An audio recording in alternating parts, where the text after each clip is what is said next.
गंगा नाम की एक गरीब विधवा स्त्री गांव के किनारे एक छोटे से झोपड़े में रहती थी। उसका पति वर्षों पहले एक बीमारी के कारण गुजर गया था और अब वह अकेले ही जीवनयापन कर रही थी।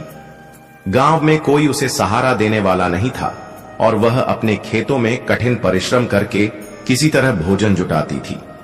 गर्मियों के दिन थे, सूरज आग बरसा रहा था और कुएं तक सूख चुके थे।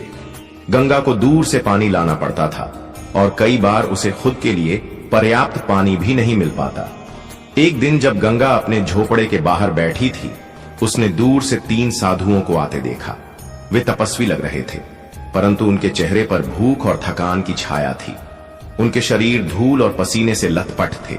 साधुओं ने उसके पास आकर कहा, बेटी, हम कई दिनों से भूखे हैं, क्या हमें कुछ अन्न मिल सकता है? गंगा असमंजस में पड़ गई।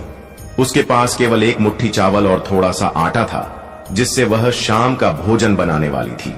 परंतु अतिथि को भूखा भेजना भी धर्म के खिलाफ था। कुछ सोचकर उसने कहा, महाराज, मेरे पास बहुत अधिक भोजन नहीं है, लेकिन जो भी है वह आपके लिए हाजिर है। साधु मुस्कुराए और आशीर्वाद दिया, बेटी, सेवा करने से पुण्य मिलता है, तुम्हारा हृदय विशाल है। गंगा ने घर के अंदर जाकर अपनी अंतिम बची हुई रोटियां बनाई और साधुओं के सामने रख दी।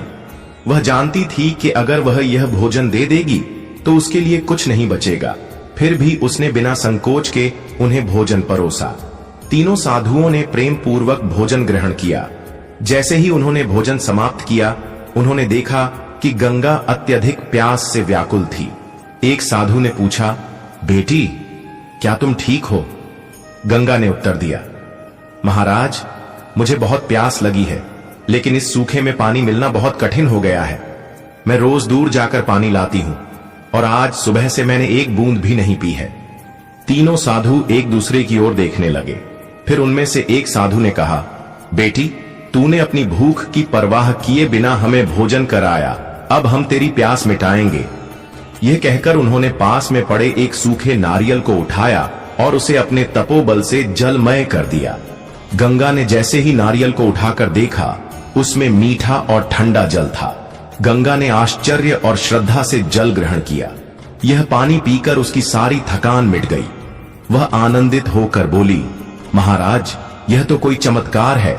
मेरे घर में हमेशा पानी की कमी रहती थी, पर आपने मेरी सबसे बड़ी समस्या हल कर दी।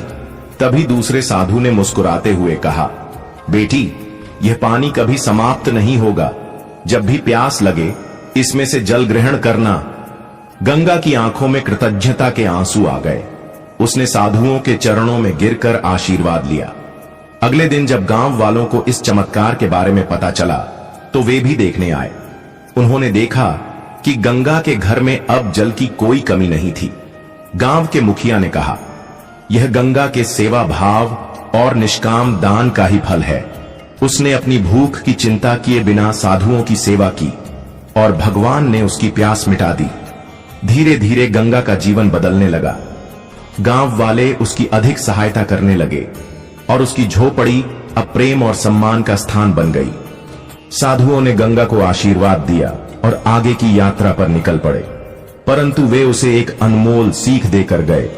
जो दूसरों की भूख और प्यास का ध्यान रखता है, उसकी हर जरूरत स्वयं भगवान पूरी कर देते हैं। यही कहानी सुनने के लिए आप हमारे इस चैनल को जरूर सब्सक्राइब करें। धन्यवाद।